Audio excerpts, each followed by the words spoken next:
Hey guys, welcome to Geo with Motsoko. In today's video, we are discussing synoptic weather map. Synoptic weather map. Let's start by defining it. Well, synoptic weather map refers to a summary. It is a summary of weather conditions in a particular place, time, and date using symbols. Okay. Now I'm going to give you some of the characteristics of a synoptic weather map, right? There's something known as a weather station. A weather station. Now this is how it looks, right? Let me start by drawing a circle. Right? The circle there represents the cloud cover. It represents the cloud cover. It represents the cloud cover. The circle represents the cloud cover. If the circle is not shaded, you can see the circle, it is not shaded, it is empty, right? We say there are clear skies. There are clear skies when it's not shaded. But if I shade, let me divide it into four. Let me divide it into four, right? If I shade this small portion, one part out of the four, 1/4. I mean, I divided them into four. 1, 2, 3, 4. If I only shade one portion out of the four, we say the cloud cover is partly cloudy. It is partly cloudy. It's only a small part, only this part, 1/4. We say it is partly cloudy. If I shade half, which is 2/4, again, I'm shading two parts. Let me divide into four again. I'm shading 2 parts out of 4, which is the same as saying half. It is still partly cloudy, right? So if there's nothing shaded, we say there are clear skies. If I shade one portion out of the 4, 1/4, a quarter, I say it is partly cloudy. If I shade 2/4 or half, it is still partly cloudy. But if I shade 1, 2, 3, I'm shading 3 parts, 3/4. It is no longer partly cloudy, but it is now cloudy. It is now cloudy, right? So if I don't shade anything, it is clear skies. If we shade one point, let me divide into 4 so you guys can see. 1, 2, 3, 4, but only one portion is shaded, right? 1/4. We say it is partly cloudy. If I shade 2 parts, 1, 2, 2/4, it is still partly cloudy. If I shade 3 out of the 4, you see majority of it is now shaded, it's 3/4. We say it is cloudy. It is cloudy. And then lastly, if I shade the entire circle, look at this. The entire circle is now shaded. It is now overcast. It is overcast. One more time. If nothing is shaded, it's clear skies. If we shade one portion, a small portion, a quarter, it is partly cloudy. If I shade half of the circle, it is still partly cloudy. If I shade 3/4 of the circle, it is now cloudy. If I shade the entire circle, it is now overcast. That's the cloud cover. So this circle there on our weather station or station model is showing us the cloud cover. Now let me shade it. Let me shade it. Can you see? I've shaded three parts. I've shaded 3/4. So the cloud cover there is cloudy, 3/4, which is cloudy. If I shaded one part, that's going to be partly cloudy. So that's the cloud cover. This circle is representing the cloud cover, right? And then from this circle, you are going to get a line. There's going to be a line extended from the circle, right? There's going to be a line. Now this line also represents something. This line represents the wind direction. It represents the wind direction. Now let's look at our cardinal points, right? We have north, south, west, and east. Let's look at the station. Let me draw the station model here in the center. It's the same thing. I'm drawing it again here. There's a line in this direction. Can you see? There's a line in this direction. So the wind direction there is northeast. The same station model, I draw it here on my cardinal points in my compass, right? This line is here. It's between north and east. So the wind direction is northeast. It is northeast. Let's say it was in this direction. Right? Let me try it out again. It's the same thing. This is north, this is south, this is west, and this is east. Let me draw the same line here. It is now northwest, right? That's how you give a wind direction. We look at our cardinal points or our compass directions, right? And let me put it back on that side. We said it is northeast. It is northeast. This line shows us the wind direction. The wind direction. And then from that line, at the end, let me draw it in purple. We are going to have more lines there. This portion shows us the wind speed. It shows us the wind what? Speed. This portion of the line is showing us the wind speed. It's showing us the wind what? Speed. The line which is extended from the second is showing us the wind direction. And at the end of this line we have the wind speed. Now wind speed is given in knots. Now the full line, can you see this line here? The full line represents a 10. The half short line represents a 5. But wind speed is given in knots, so it is 10 knots. This one is 5 knots. So in total, the wind speed here is 10 plus 5, which is 15 knots. Which is 15 what? Knots. I need to have a line like this, showing us the wind direction. This line here is showing us the wind speed. One full line represents 10 knots. The short one represents 5 knots. So if I have two long ones like this, it means it's 10 plus 10, which is 20. Let me add another one, 30. Let me add a short one, 10, 20, 30, 35 knots. Because the short one is 5. These long ones are all 10s. That's how you look at the wind speed, right? Wind speed. Let's say you were given an instruction to draw 5 knots on this line. Just 5 knots. Don't draw the 5 knots at the end of the line, because we will assume that it is 10 knots. We will assume it is 10 knots because your drawing may not be very clear. We will not be able to see whether it's a long line or a short line, right? This is how you do it for 5 knots. If you were to add knots here, you leave some space and put it somewhere there, right? That's how we know that it is 5 knots. Yes, 10 starts here, 10 knots. But if you are putting a 5 only, if it's just 5 knots, you can't put it at the end, because we won't know. We don't have anything to compare it to. We won't know whether it's a long line or a short one, right? So for 5 knots, you need to leave some space and put it there. You see, this represents 5 knots. If you are given a station model like this one, it doesn't mean that it is 0. It is not 0. You will tell us it is 1 to 2 knots. 1 to 2 knots. If there is nothing indicated on this line. So the wind speed is 1 to 2 knots. Don't tell us it is 0. Okay. So these lines are representing our wind speed. If the wind speed is 50 and above, let me draw 50. You don't put 1, 2, 3, 4, 5 and tell me 10, 20, 30, 40, 50. We don't do it like that, right? If it is 50 and above, 50, 60, 70 going up, we just draw a triangle. This triangle represents a wind speed of 50 knots and above. 50 knots and above, right? But for this station model, the wind speed is 10 and then there's a 5. So in total it is 15 knots, right? It's 15 knots.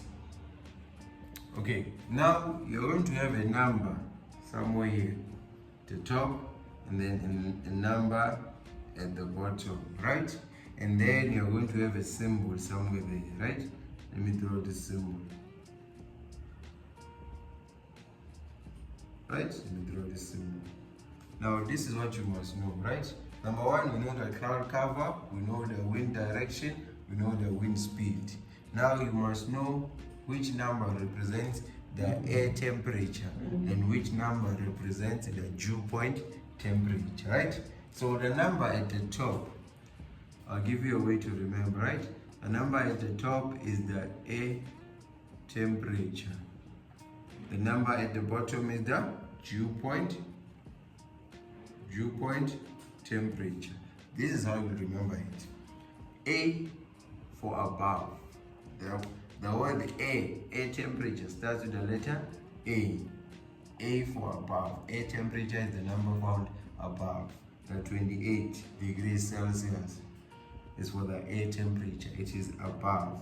And then the dew point is there. It is down, right? D for down. The dew point temperature is found down there. It is below. D for down. The dew point temperature is 26 degrees Celsius. But the air temperature is found above. Air temperature, A for above. A for above. Air temperature, 28 degrees Celsius. Dew point temperature, 26 degrees Celsius, right? So these numbers are representing the temperature, air temperature and dew point temperature. And then this symbol here, this symbol in between them represents the type of precipitation. It represents the type of precipitation, right? Now we have different symbols for the types of precipitation. I don't have enough space. Let me try and squeeze them on this side, right? We have different symbols for the types of precipitation. See this symbol here. Now, this symbol, a dot, represents rain. If I had a dot here like this one, I know that there is rain or rainfall, right? And now, this symbol here represents drizzle. Represents drizzle. The symbol which I have on this station model, let me redraw it again. This symbol here represents thunderstorms. Represents thunderstorms. Represents thunderstorms. A star, look at this star. A star represents snow. It represents snow. An upside down triangle represents showers. Right? A triangle represents hail. Represents hail. There's more of them. Let me just erase these ones and add. Two lines represent mist. And then three lines, 1, 2, 3, represent fog. Right? So those are the types of precipitation, and you get the symbol right here, right? In this case, the station model is showing us thunderstorms. The cloud cover is cloudy. It is 3/4, which is cloudy. This line is showing us the wind direction. The wind direction. Here are my cardinal points: north, south, west, and east. Let me draw it here in the center. I'm drawing the same station model, right? The wind direction is going northeast. That's the wind direction. And then the wind speed. We look at these lines here. A long line represents 10 knots. A short one represents 5 knots. So the wind speed here is 15 knots. 5 plus 10, 15 knots. Units are very important. Don't leave out knots, otherwise your answers will be marked wrong. So this is one part of synoptic weather map. There is more. There is more. This is just the station model. I've given you the types of precipitation. Types of precipitation. Another thing you need to know about synoptic weather maps is that there are lines on a synoptic weather map, and those lines are known as isobars.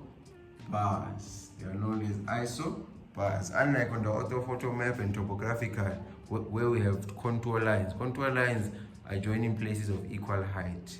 They show height on the map. Isobars on the synoptic weather map are lines joining places of equal atmospheric pressure. These ones are joining places of equal atmospheric pressure, while contours we joining places of equal height. This one is dealing with air pressure now, right? Isobars. The units for isobars. The units for isobars are hectopascals, HPA, or millibars. Isobars of millibars. Isobars of millibars. Right? The units HPA or MB. Hectopascals of millibars. Isobars of millibars. We define isobars as lines joining places of equal atmospheric pressure. Equal atmospheric pressure, right? Okay, remember I said there are lines joining places of equal atmospheric pressure. Isobars are lines joining places of equal atmospheric pressure. But now what is pressure? What is pressure? Pressure refers to force exerted. Force exerted on a surface. Force exerted on a surface. Force exerted on a surface, right? So in winter, let's look at winter and summer. In winter, we have low temperatures. We have low temperatures, which means that the air will be cold. The air will be cold. We'll have cold air in winter because we have low temperatures. Because we have low what? Temperatures. And we know that cold air is very heavy and dense, and therefore it sinks. It sinks, descends, or subsides. Here's the air. Here's the surface. The air sinks in winter, right? Because it is cold. Cold air sinks. So it exerts a lot of pressure. I told you pressure is force exerted on the surface. There's a lot of pressure or force being exerted on the surface, right? So it means that there is high pressure. There is high pressure in winter because there is more force being exerted on the surface by the cold air, which is sinking, right? So low temperatures in winter lead to cold air which sinks. So you can say that low temperatures are generally associated with a high pressure. So generally, where there's a high pressure, there is low temperature. So where there's low temperature, there's high pressure, right? Okay, now let's look at summer. In summer, there is high temperature. There is high temperatures in summer. In summer, there is high temperatures, right? And we know that with high temperatures, we have more warm air. Warm air. And our warm air is light. Our warm air is light. It is not heavy and dense like the cold air. So it is going to rise. Now, when it rises, there's not going to be a lot of force or pressure being exerted on a surface because it is now rising. Am I right? It is rising, so there's less pressure being exerted there on the surface. Hence, we have a low pressure. We have a low pressure. So generally, where there's a high temperatures, we have low pressure. High temperatures, we have low pressure. Where there is low temperatures, we have high pressure. So we have two types: a high pressure and a low pressure. We have our high pressure in winter, low pressure in summer. Right? That's what I'm talking about when I'm referring to pressure, because I'll be talking a lot about high pressure and low pressure. Pressure, force exerted on the surface. Where there is low temperatures, we generally have a high pressure. Where there is high temperatures, we generally have a low. Okay, so on a synoptic weather map, they can give you Of course, there will be a high pressure and a low pressure on a synoptic weather map. They can give you a question asking you, why is this a high pressure? You don't tell us it's a high pressure because you are seeing an H there. No. I want you guys to analyze these readings, right? The isobar values or the air pressure, right? If you look at these isobar values, this one is 998 millibars or hectopascals. This one is 1000 millibars, 1002 millibars. So they are increasing towards the center. 998, 1000, 1002. The isobar values or the air pressure is increasing towards the center. So if the isobar values or the air pressure increases towards the center, we know that it's a high pressure. That's how you answer that question. Why is this a high pressure? Because the isobar values are increasing towards the center. The opposite applies for a low pressure. This is 1002, 1998 millibars, right? 1002, it went to 1000. From 1000, 998. So the isobar values here, or the air pressure, is now decreasing. It is decreasing towards the center. If the isobar values or the air pressure is decreasing towards the center, then it is a low pressure. It is a low pressure. It is a high pressure if they are increasing towards the center. In this case, they are increasing, so it's a high pressure. In this other case, they are decreasing towards the center, so it is a low pressure. Another thing they can ask you for is the isobaric interval. Isobaric interval. Whenever we want an interval, we are looking for a difference. We're looking for the difference between two consecutive isobars. This isobar and this one, they are consecutive, they are following each other, right? So I'll take two consecutive ones. Let's take this one and this one because they are following each other, they are consecutive. I can't take this one and then jump to the other one, right? There must be two consecutive isobars. So this one is saying 1002. Let me use the red marker. 1002, don't forget you. 1002 millibars minus 1000 millibars, right?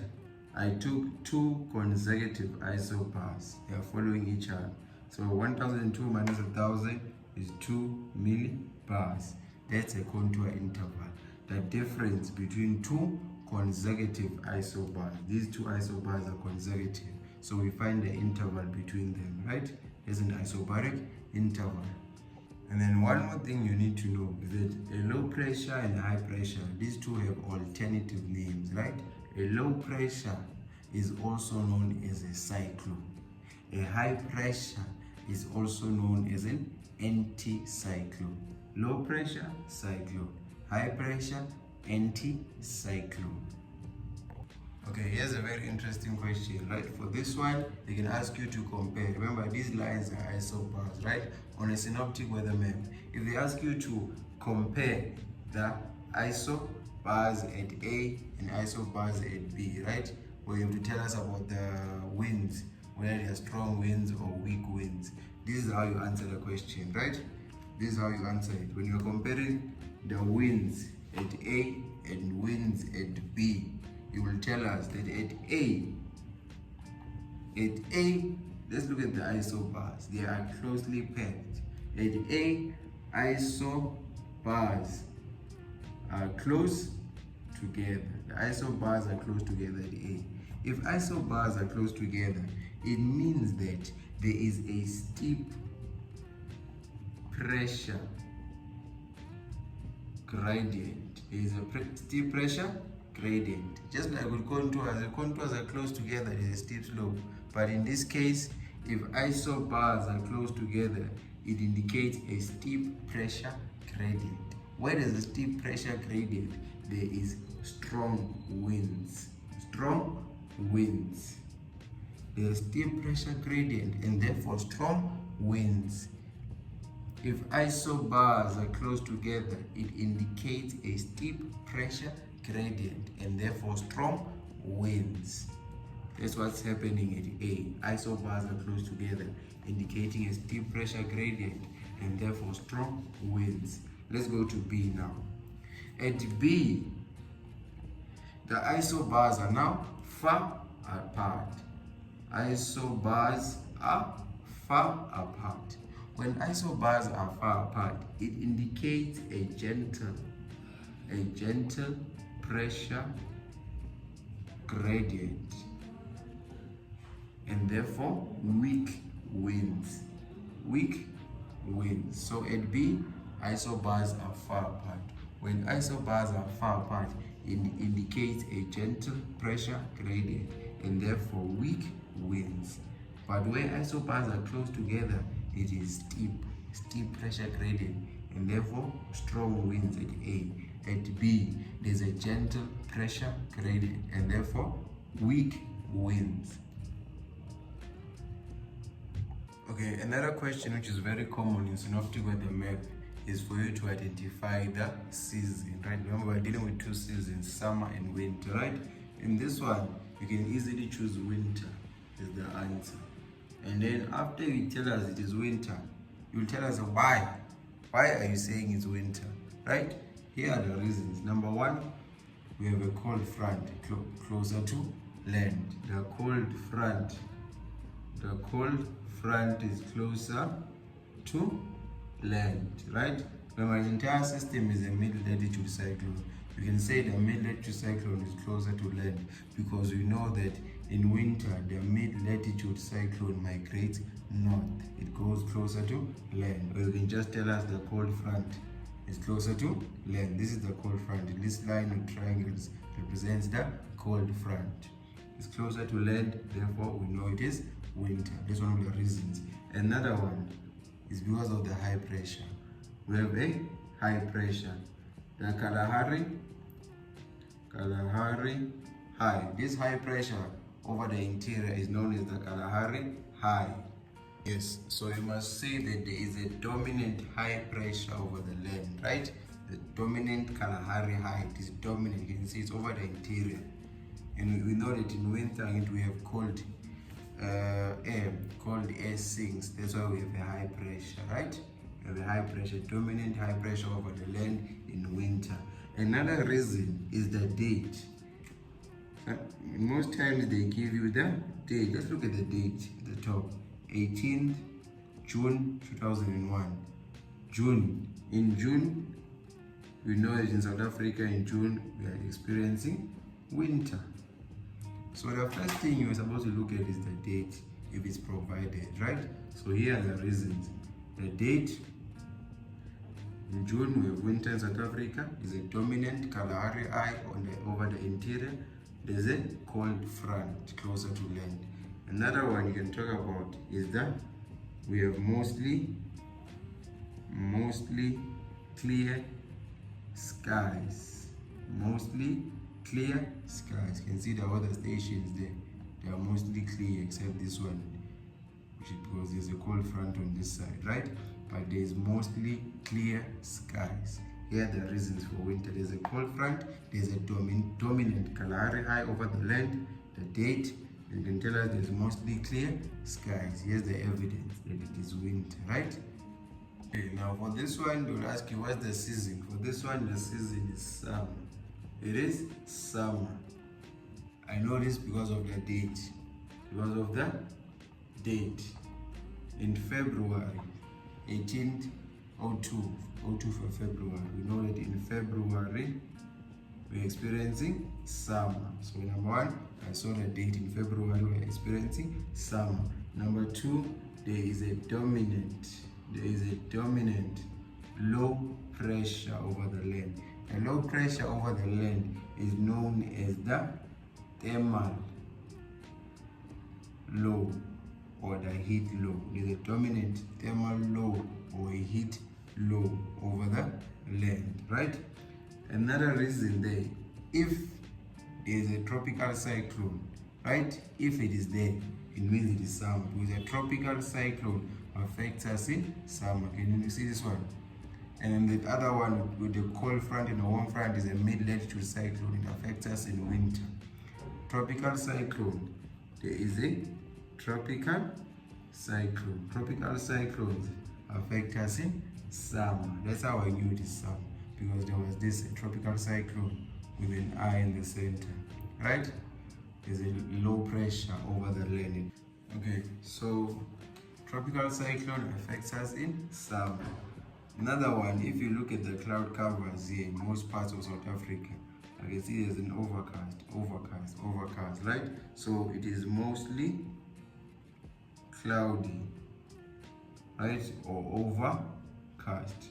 Because remember, in summer, there is more warm air which rises to form clouds, right? So it is mostly cloudy or overcast. Here are the reasons for telling us that it is summer. Okay, another question they're going to ask you is to identify, right, these high pressure cells. This high pressure cell on the west is the South Atlantic high pressure cell, right? When I ask you to identify or name the high pressure on this side, on the west, it is the South Atlantic high pressure. The high pressure on the east, on this side of the Atlantic Ocean, so it's known as the South Atlantic High. On the east, we have the Indian Ocean, right? So this is known as the South Indian high pressure cell, right? When they ask you to identify them.